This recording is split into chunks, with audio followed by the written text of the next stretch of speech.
Hey, good morning. It's Dwayne Thomas here. I'm the founder of Dwayne Thomas Coaching and the Arc to Wellness. I'm a certified food over medicine instructor and a certified life coach. And I'm David Clay. I'm a certified yoga instructor and a lifelong learner and an advocate for healthy aging. I just want to thank Aunt Charlotte, Charlotte Wood, for inviting us to talk to you today about health and healthy choices. And thanks to the Women's Ministry for having us today.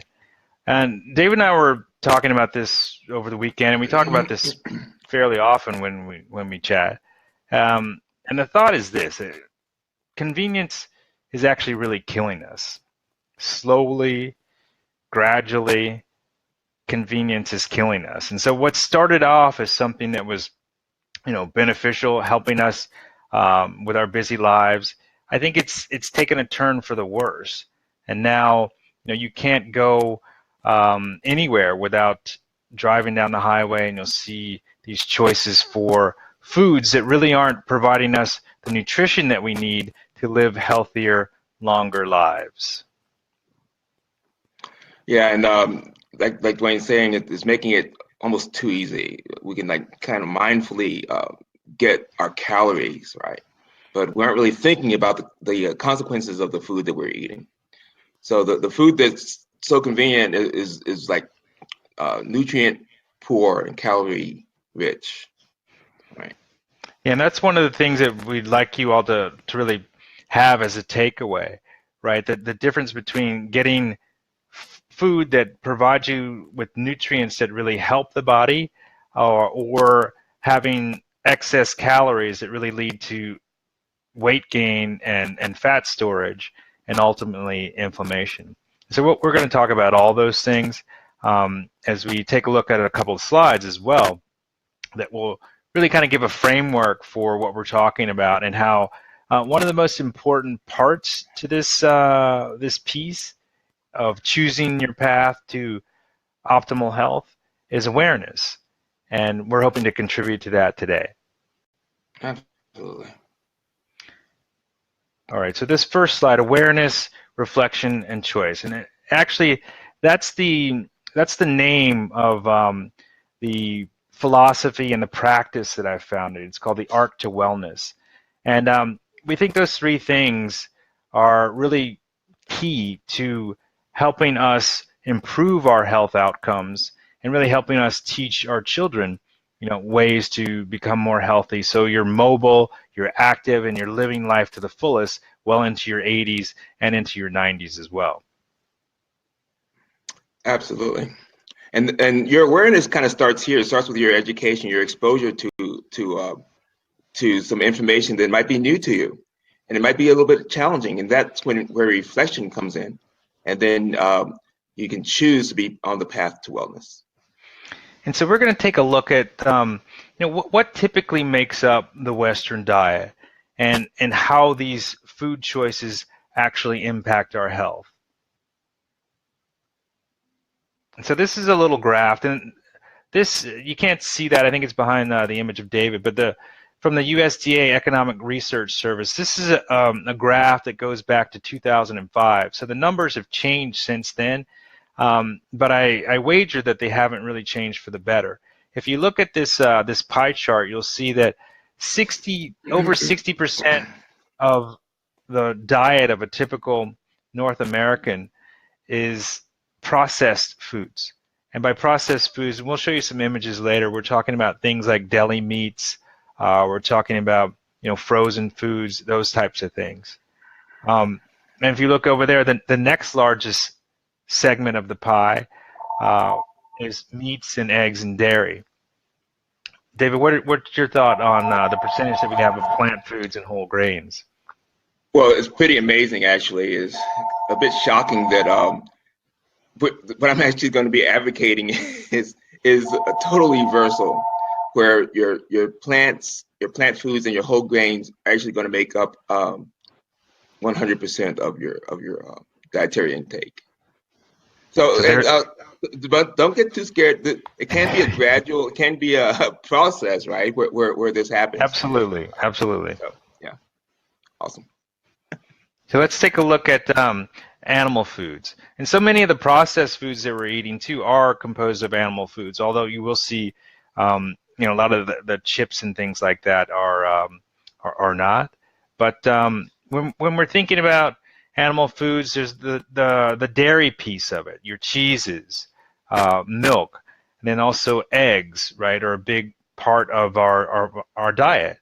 And with that, we've got saturated fat.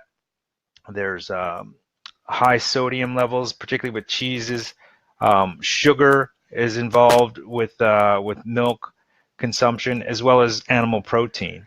And there are a lot of things that at a certain sort of level of intake of animal protein, you start to see impact for cell health.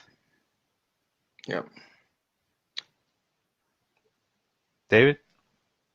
So this kind of leads us into our topic for today, which is diabetes. And so you see these foods here. They're all animal products. Obviously, they're loaded with protein, and everyone thinks we need so much protein, but actually we don't. We can get all the protein that we need from our plants, our legumes, our whole grains. So that's not a worry. The antibiotics and growth hormones that are in all these foods, it's actually harming us at the cellular level. And saturated fat is a contributor to all these actually are contributed to diabetes, and that's our topic for today.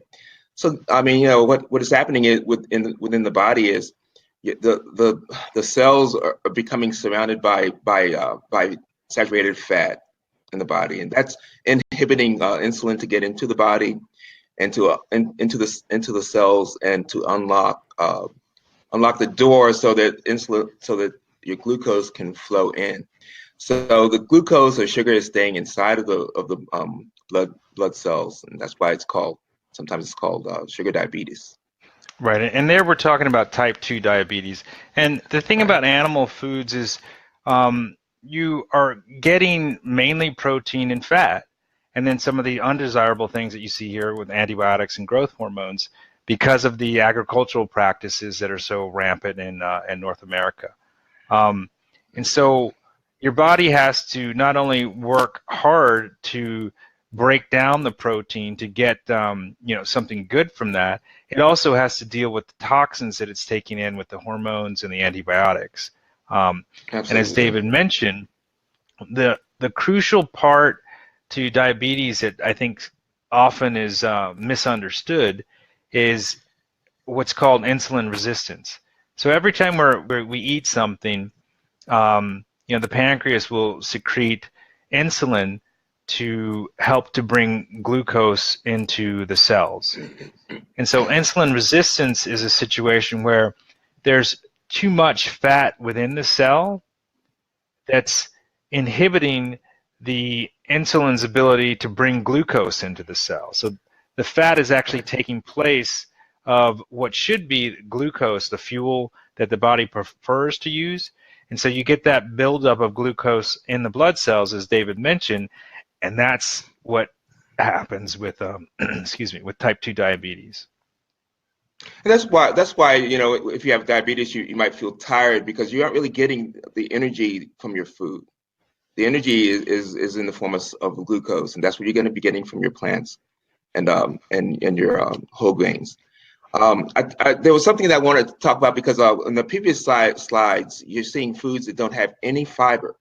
So a lot of times this food just stays in the gut, and it just is going to leach the hormones and the other chemicals into the body. Right, and that's one of the things that I think we don't talk about enough is fiber intake, and we'll touch on that a little bit more as we go through some of the slides. And so these are a couple of the common risk factors that you'll see with too much animal food intake. You have high cholesterol, right? It increases blood cholesterol levels. And the other interesting thing that we want to bring to your attention is that animal protein actually raises cholesterol even more than the saturated fat that you get in meats. And some of you all may know this already, but excess protein, it contributes to heart disease, cancers, and it also contributes to damage for these vital organs, the kidneys, your kidneys and the liver. And those are two organs that are crucial to eliminating toxins from the body. And so if you have a compromised liver, it's going to affect you in many different ways. If you have compromised kidneys, it's going to affect you in different ways as well. And these are all things that are preventable based on your dietary habits. Exactly, and I think somewhere along the line, we were taught that we need tons of protein, but we really are going to get it solely from, or can get it solely from plants and animals. I mean, I'm sorry, plants and whole grains, not from animals. Right, and that's the thing. It's like there's a threshold for, I think it's important to state this as well. You can have optimal health and live a perfectly good life eating animal foods. However, you really have to limit that intake, right? If you're going to have animal foods, you really want to look at maybe 2 or 3 servings per week, ladies and gentlemen, per week, not 2 or 3 servings a day, which is typical for most North Americans, right? The studies show that if you limit it to maybe 3 servings a week, then you should be fine. You're not going to see any adverse effects as far as things like cancer growth and issues to vessels and things that contribute to cardiovascular disease. Processed foods are one of the things that are the most implicated where convenience comes in, right? Let's take a look at this list. Pizza, deli meats, pastries, all these things they carry tons of fat, excess sodium, and sugar. In fact, that's really what goes into these products to make them appealing, to give them that, as they say in the industry, I think the word is craveability, right? We have this desire for another muffin or a scone or a hot dog at the ballpark. And all these things are really working to they contribute to things like insulin resistance because of the fat buildup. They also contribute to imbalances between your omega-6 fatty acids and your omega-3 fatty acids. And when you have refined sugars in your diet, it's also, again, calorie rich and nutrient poor. Yep. Absolutely, and notice what's going on in your advertising. The foods that Dwayne just talked about, the slides we just showed. Think about the advertising that's around those, and that's around processed food and around fast foods. Think about how much money they've invested in programming us to desire those foods, and then once we do succumb to it, then we're bombarded with these addictive chemicals and sugar and fats. And again, it comes back to choice. Right. Absolutely. But the first step really is awareness, right? If we understand that the more animal foods we eat, the higher our blood cholesterol levels are, the more fat that we're going to end up storing in our bodies. It does a couple of things, right? It both suppresses the immune function, which is vital to the body being able to fight off viruses, being able to fight off bugs in the environment, and to stay healthy given all the toxins that we're exposed to on a daily basis. And it contributes to weight gain. And weight gain is one of the primary risk factors to things like type 2 diabetes and other chronic illnesses. Yeah. In fact, 90% of the people who have diabetes are also overweight and obese. So right, there's a relationship to that. Absolutely. And the thing about inflammation, I think we may have touched on that earlier, but let's dive in a little bit deeper here. It's the common denominator, as Dr. Pam Popper says, in almost all disease conditions. And I'm not sure if any of you have had a blood test recently. If you take a look at the CRP level, it's the C-reactive protein level. that's a really good indicator to inflammation somewhere in the body if it's over 1 milligram per liter. And chronic inflammation, it's like it's almost the it's the source for other things going wrong in the body. Right. And a lot of times what you'll find in this next thing, you'll see the high cholesterol that accompanies excess intake of processed and animal foods. High cholesterol is really going to be, again, a symptom of something else going wrong in the body that needs to be addressed, not suppressed. But too often, if you go to your family practitioner, you go to your GP, and they say, okay, look, blood test shows that you have high cholesterol. Well, you've got a choice between Crestor or Lipitor. You got to, they'll prescribe a statin drug to help lower the cholesterol, and what that does is it suppresses the liver's ability to produce cholesterol, but it doesn't address the cause or the issue for why the liver was producing that excess cholesterol to begin with. It's not helping to improve your health. It's really working to manage your symptoms. Exactly, and that's why these chronic diseases are so insidious in a way, because the medical association, the medical community makes it, and pharmaceutical community makes it appear that all you need to do is live with these diseases. I'm actually advocating reversing, first preventing, then reversing and curing those diseases. We can do that by introducing a whole lot of plants into our diet.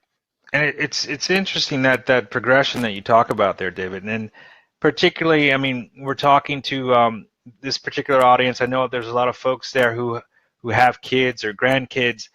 It's really, I think, mission critical. Because just a quote from Dr. Robert Ratner of the American Diabetes Association says, "There's no question that we're in the midst of a diabetes epidemic." A diabetes epidemic, right? And the amount of dollars, the amount of money that's spent through Medicare to care for people with diabetes, it's really astronomical. I think the stat is something like 1 in 3 Medicare dollars goes to treatment of diabetes. All this stuff, it just doesn't have to be this way. That's the real thing that we're trying to convey here by bringing some awareness to some of the risk factors to a condition like type 2 diabetes. Because if you adopt a different dietary pattern as a lifestyle, you can prevent any of these things that you're seeing on the screen right here from happening.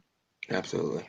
If any of these things you're seeing on the screen, whether it be a gastrointestinal disorder or some cardiovascular issues, cancer, autoimmune diseases, all of these things can be remedied by adopting a whole foods plant-based diet. And again, it's a plant-based diet. If you can't give up meat for some reason, you're okay. That's fine. You can do that. But you do have to recognize that you have to limit that to no more than 3 servings a week of meat.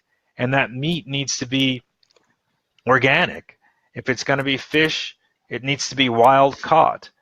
You can't have things that are produced by these massive agricultural farms that are using antibiotics and hormones to, plump up and help sick animals survive, so they can then be introduced into the food chain. And unfortunately, that's really the state of affairs with the agricultural industry today. Yeah. And just watch the processed meats. The World Health Organization in 2015 actually came out and said that processed meats are type 1 carcinogen. So it's quite serious. I really don't want to scare you guys, but I just want hopefully bring some awareness, so that it'll just allow you some space or something to reflect on. And then make the choices that you see, that you think are good for you and your family. Um, Right. And listen to your body. yeah, A absolutely. lot of times I think we really know that when we eat a certain food, there's a pretty immediate consequence for that. Yeah, Yet, we continue to do that. Um, think about how your foods are being cooked and who prepared it. I think there was a statement about like so much of the food that we consume these days, it's prepared by a corporation. right. And that's not a good thing because they're looking for the cheapest way to manufacture whatever it is and to put that on the plate to serve that. And what they're going to do is they're going to add things like sugars, refined sugars. They're going to add fats, and they're going to add lots of salt to give it that taste, that craveability again that we're so familiar with. But you can, if you recognize that that's having a huge impact on your health, then you're in a position to make a change. Like I always say that, have a conversation with your doctor, but make sure that you're thinking for yourself. Exactly. And David and I were talking about, driving as a metaphor for many things, and he was talking about like when you're driving, you're really taught to look down the road to think about, what's happening ahead of you and what might be, what might you do in response to X, Y, or Z. For some reason, we don't have that same kind of training or understanding when we think about our own health. We're not really looking 12 years down the road as to like what condition do I want my body to be in, when my grandkids are here, or what do I want to be doing when, how do I want to be when I need to go to some event that I want to participate in. You have more control of that than you might think, but it really is something that needs to start today when you start to think about the choices that you're making where diet is concerned. And this is a slide that both David and I really, really embrace. The right Absolutely. diet and lifestyle choices can prevent, stop, and even reverse many common degenerative conditions. And that applies to cardiovascular disease, type 2 diabetes, and even cancer. Hmm. So true. And here's the answer: plant foods. David had mentioned this earlier.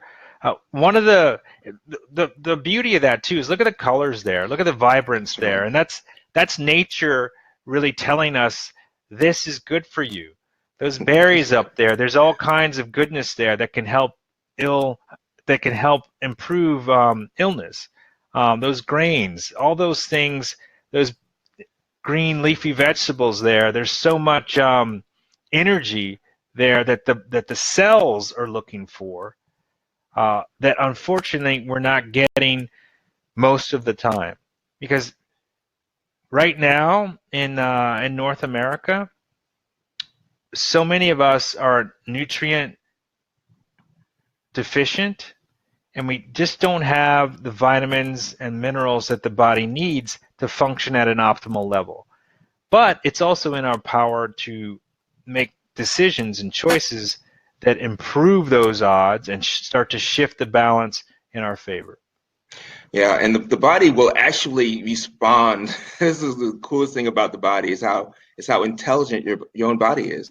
It will literally respond to your attention, to the respect and love that you give to it, and to the healthy food that you will begin to put in it. And it the inflammation and the even the like pains of arthritis and things like that, or the irritable bowel syndrome or things like that that you might be experiencing, that will just kind of begin to leave the body, and you'll just feel so much better.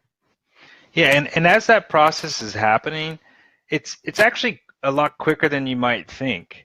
Yeah, If you really make a drastic change and say, you know what, I'm off of dairy, I'm dumping all my meat choices. You know what, I'm just going to have like fish on Thursdays or whatever it is. you're the master of your own fate here when it comes to what you're putting into your body. But the thing that's missing in most Americans' diet is fiber. Yeah. And fiber plays such a vital role. I mean, fiber can do things like it'll help lower your cholesterol levels because of the way in which it functions, right? It binds to the food that's in your stomach, and it allows a slower digestion, and so the nutrient absorption is a slower process. So all of the levels of glucose and cholesterol lower in response to that. And you get soluble fiber from things like an apple, right? Whole foods is what we're looking for, not things that come in a box or in a package. Exactly. And fiber makes the body feel full. It's a great way to just regulate your own appetite. So yeah, and you're gonna find it in plants. You aren't gonna really find it in the animal products. Yeah, there is no fiber in animal foods. There just isn't any, and it's such a necessary part to a healthy digestive system and a healthy healthy body that it's almost criminal that we don't think about how vital it really is, and the fact that you can only get fiber from plant sources. Yeah. There are supplements you can get. You might be familiar with psyllium husks. That's a good way to add fiber into your diet. We can talk about some of those things maybe at another time. But anyone who's having sort of constipation or those kinds of issues, you really just need to think, wow, one, I need to get more fluid. And by fluid, I don't mean soft drinks, no sugary drinks. We're gonna talk a little bit about that at the end, but more water into your system, so things can move along a little bit better, and also more fiber to help bulk up the stool and get things moving. You don't want to have days go by without having a bowel movement, because that's just increasing the circulation of toxins within the body. So what's happened really is, your liver has done a lot of work to process foods and get them ready to eliminate, but nothing's happening. And so those things just get reabsorbed, those toxins just get reabsorbed in the body, and the liver just has to work and do the same job all over again. Mm-hmm. And the key piece about plant foods that we really, I think, are kind of unfortunately blind to is how much good they do protecting cells from toxins, getting rid of harmful free radicals in the body. All these things come from the phytochemicals or the phytonutrients within plant foods, and it's not something that's available in animal foods. Exactly. You really have to consider the environment that we're living in, and this, and yeah, definitely you need to fortify the body so that it can deal with all the toxins that we're all living with. Right, because that's modern society is a toxic world, but if you are, as David pointed out, if you're fortifying the body with these kind of foods that really help build your immune system, help you detoxify, help you eliminate things from your system, then you're going to be a healthy person well into your 90s. That's the Absolutely. goal. This is the part I like too about eating this way. You don't have to worry about calorie restrictions. You can literally eat as much of all the foods that you see on the screen right now as you can. You can eat them constantly. All right. You will not gain weight. You'll just essentially lose weight. Your body will be so much healthier. You'll feel so much better. Absolutely. Yeah, And go for you it. mentioned losing weight. Yeah. One of the things that I think that's a goal of many people. It's like, oh, I got to find a way to lose weight, and so you look for some kind of a diet. And how many folks out there have tried a diet and haven't been able to stick with it, and so the diet's failed. It's not so much that you failed, but the diet itself really wasn't going to be something that could help you in a long term. You might lose weight initially, and then 6 months down the line, you've gained it back. Yeah, Uh, and let me just add something right here. Yeah, because calorie restriction is actually not what you. I mean, it's actually going to cause you to, like Dwayne said. Actually, I didn't need to chime in because Dwayne, you're doing just fine. Go But for you're it. right. Calorie restriction is just going to cause you to fail in your diet because you won't be satisfied. Yeah, and you're not going to be happy, and you won't be satisfied. Your body won't be satisfied. You'll have these cravings, and then you've got this psychological sort of stress going on that just it's not worth it. Yeah. If you like a whole foods plant-based diet, it's a lifestyle change, and you'll find that the flavors, the textures, everything is there. You just don't have the fat, the salt, the refined sugar, those things that we're so accustomed to in a typical Western diet. Yep. There's some good things that are available. Books, Food Over Medicine. Pam Popper is based out of Columbus, Ohio. Um, I'm a certified food over medicine instructor. She's a naturopathic um, doctor and is the founder of the Wellness Form Institute. Dr. Joel Furman, Super Immunity's terrific book. All these things give you recipes if you're interested in looking at them. Um, Garth Davis, he's an MD. He's a bariatric surgeon in Houston. And in fact, he had written a book that was pro animal foods, protein, everything else, 8 or 9 years ago, until he realized himself that he was suffering from high cholesterol and he was on the road to cardiovascular illness. He changed everything, changed his philosophy, changed his diet, obviously, and also felt obligated to write the book Proteinaholic to really dispel the myth that we need more protein. In fact, protein is one of those things that's contributing to the illnesses that we see, and because it's so readily available, it goes back into that convenience thing, and we see all That's these right. whey protein, tubs that are available to people, um, and we think that we're doing a good thing. That's the real Good tragedy, point. Good right? point. It's like, oh, we think that we need protein because that's what we've been told, that's what we've heard. But it's funny that, some people are told that they need protein to lose weight. Some people are told that they need protein to gain weight. It's kind of amazing that it can do anything, but nobody tells you except Garth Davis. And actually, a lot of people are coming out with this information. It's not as if it's new. It's just we don't hear about it. Right? Right. That's the thing. We don't hear about the fact that excess protein contributes to a lot of issues that we have that are rampant that we don't need to have. And Including here, diabetes. including diabetes. And here I'm talking about animal protein, Right. not protein that comes from plant sources. And the last one it's a really interesting book called When the Body Says No by Dr. Gabor Mate. And Mm. that book is really looking at the cost of stress to contribute to a bunch of different chronic illnesses that people have. So that's the other piece that we need to keep in mind. Um, if we're able to manage our stress better, then our body responds to the nutrients that we put into it a lot better. Absolutely, and that's one of the things I love about yoga, right? Yoga and meditation. You can call it anything you want to, stretching and toning, prayer, any way you can get kind of a peaceful, reflective attitude. That's going to help your health in the long run.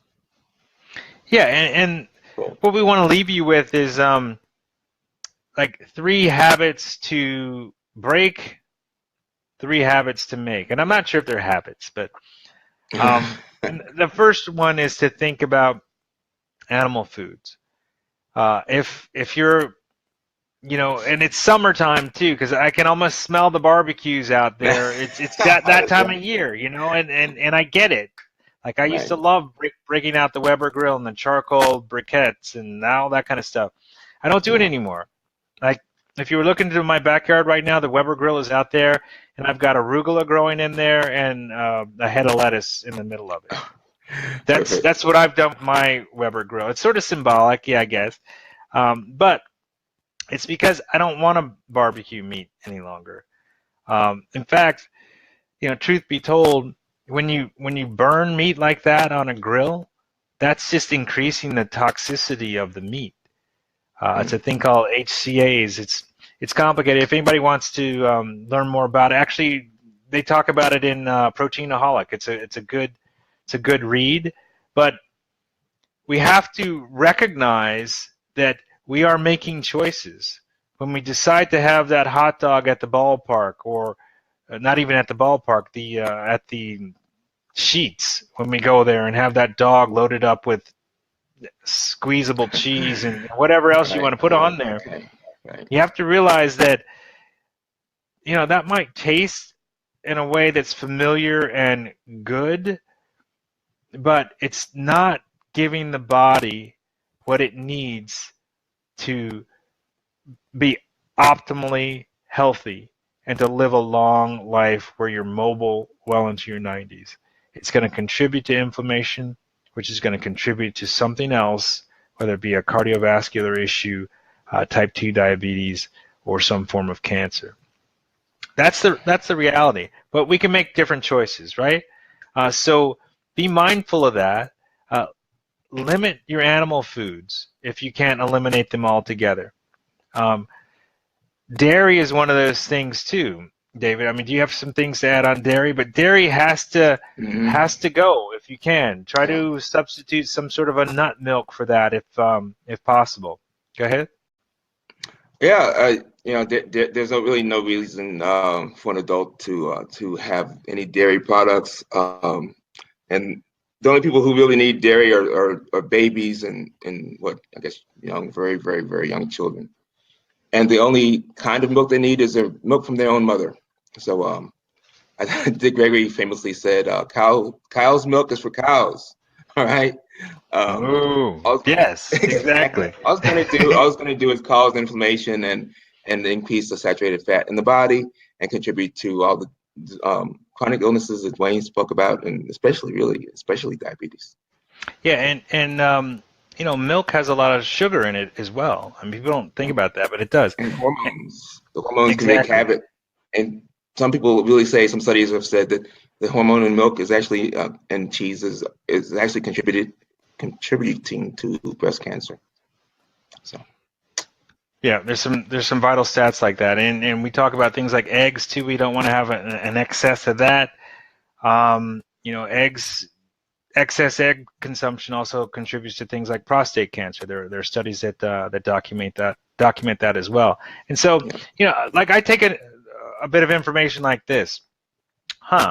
If studies show that eating more than 2 eggs a week contribute to a 40+% X risk of developing prostate cancer, that gives me some information to act on.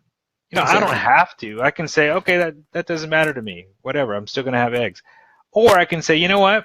Do I really crave eggs like that to where I'm going to put myself at risk? Again, it's a choice. We're bringing some information to you. It's up to you to take that information, reflect on it, do your homework.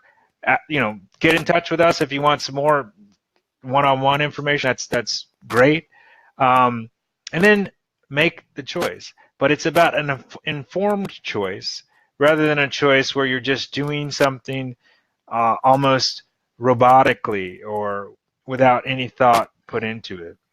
Because really, convenience is killing us, and it's the food that's at the root for these epidemic illnesses and unexplained illnesses that we have. These autoimmune conditions are gastrointestinal issues. It's the food that we're putting into our bodies, right? And that we have control over. So Absolutely. Animal And oh foods. yeah, It's the first one to and I would break. just yeah, right. Go ahead. I would just like to encourage you guys to, like, maybe if the ones who are really like wanting to take action, you can form groups that can be very, very supportive, right? You don't have to do it alone. I do advocate the idea of thinking as an individual human being as opposed to a member of some blanket culture that culturally does X, Y, Z. But definitely, if you look around the table or wherever you guys are sitting, yeah, maybe you can form some groups that might actually can support each other on this journey. Absolutely. And there's a lot of stuff that you can find with healthy recipes. There are actually apps that you can get that you can use to do your grocery shopping, so you're all set up when you go home. There are other things, and I was talking to my mom about this too. If you're sort of challenged with time and stuff, there are plenty of outfits out there that will actually deliver produce to your door.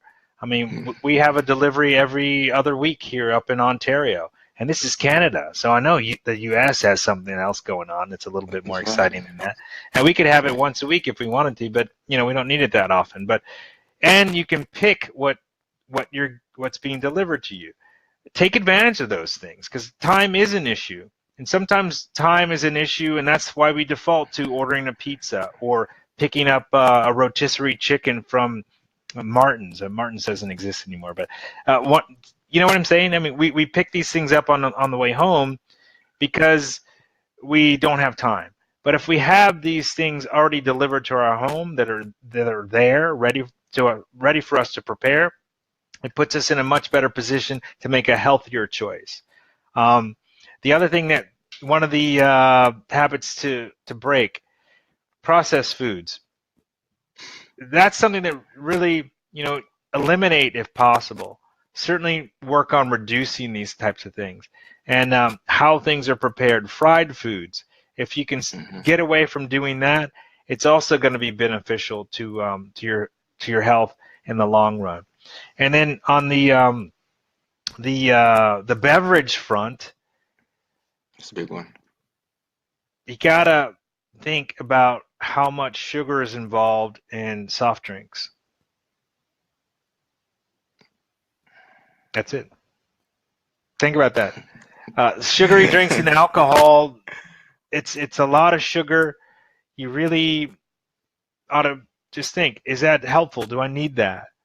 Especially when you go to something, again, I'm going to bring up Sheetz again, and it's not a Sheetz commercial, but the size of these things, how big are these things? Oh my God. They're massive. Like 64 ounces. They're the size of my head, right? Anyway, that's not the way to go. It's not going to help your body. That's the kind of refined sugar that really does take a toll on the blood vessels and the cardiovascular system over time, because there's no nutrients there. It's not like getting sugar from an apple. The glucose that comes from an apple comes with a lot of other things to it, from vitamin C to fiber to everything else. And so it has a vastly different impact on your body. You don't get that spike, that sugar spike, which is an insulin spike. It's a much more gradual introduction of the glucose into the bloodstream, and it's a healthy one. Yep. 3 habits to make, and then we're done, I think, right? What's the first one? Yeah. It's the P word. I don't know. Plant food. Plant food. Plant food, man. Are you kidding me? I know that one like the back of my hand. So yeah, stuff the plant foods in. Go organic if you can find it. But definitely, that's your bread and butter, so to speak. That's your go-to. The new bread and butter. It's 100% plant food, whole foods. You're just gonna, and your taste buds will actually adjust. Right now, you might think of it as kind of bland if you're eating a lot of salt and sugar, but eventually your taste buds will adjust, and you'll really enjoy the delicate flavors of these wonderful godsends. Absolutely, and your body will love it even more, right? Oh, yes. That's the key. Like, pound the body with produce. Pound the body with produce. You'll get the phytonutrients you need to sort of clean things up, to help detoxify, to support the immune system, and to move toxins along the colon. Good stuff. Perfect. Beverage. First beverage of choice is, H2O. there you go, Water. H2O. Water has to be the first Drink beverage it. that you reach for. Yes, it's good for Yep. you. And if you can, filtered water. As Yep. long as water is your first choice beverage, that's the thing to go. You want to look at having at least 64 ounces of water a day. That's Yep. going to help everybody. Your cells, the body is made up mostly of water, so we have to start to make sure that we're replenishing that, particularly when we talk about a Virginia summer, wherein it's super hot out there and humid.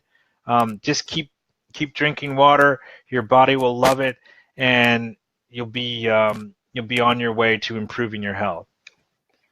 Third habit to make, and I'm going to hand this one over to David, the certified yoga instructor within our midst. It's all about movement. Yes. Yeah. 20 minutes a day at least. Get out and walk. Even join a gym if you have one near you. A lot of gyms offer yoga classes, or they offer any kind of thing, even sure. like pool yoga or pool aerobics. Just move the body. One of my students who's a doctor, a medical doctor, his whole thing is, use it or lose it, and he's in his 70s, so that's his philosophy. So definitely, the body loves movement. It craves it, and if you give it the movement that is needed, then it'll just take care of you. All right. There's no really need to have this kind of stiffness and the kind of the posture that goes here. Just keep the posture good, and you don't have to be yoga, but just make sure you're doing some movement. Your body will thank you. Yes, absolutely. Every day, make sure you're doing something where you're not just looking at a screen or going from the house to the car. Yep. Move it or lose it. It's classic. It's true, and you don't have to go out there and commit to, all right, I'm gonna run for an hour. Don't overextend, and then you can build your way up to something, right? But just make a commitment to do something every day to keep the blood flowing. Awesome. Well, that's all we have, I think, for today. We could keep chatting, but we don't want to keep you all from other pressing things to do. But thanks for having us. Thanks for inviting us. Hopefully you will have us back, and we might even be able to do something live so we get a Q&A going in real time. Yeah, I hope you guys have enjoyed this. I'll be in Virginia the first part of July, and hopefully I'll see you guys, and we can continue the conversation. You know how we do, right, in Charlotte? So we can continue the conversation. Just implement some things that maybe you've learned today. Jot down some questions. Get in touch with us any way you can, and we can help you. Answer some of those questions for you. But just want to encourage you to go for it. Do what that feels the body needs. All right. Right, and listen to your body. It's the most intelligent thing out there. It was created for you to take care of, right? This vessel, and unfortunately, I think we don't think about that as much as we should, and then we start to feel ill, and then we'll go to the doctor. But we have more control over our health than we think. But it's up to us to make that choice. All right. All right. If you want to check out my website, it's DwayneThomasCoaching.com. I'm available for some one-on-one sessions if anyone wants to work with me. Otherwise, funnel us some questions if you have, and we'll be happy to provide feedback. Hope you enjoyed what we had to share today. Again, the arc to wellness is about awareness, reflection, and then choice. Have a great day. All right. Thanks for having us. Ciao. Ciao.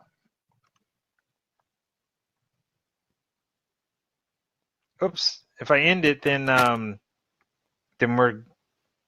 think we're done. Okay, that went kind of long.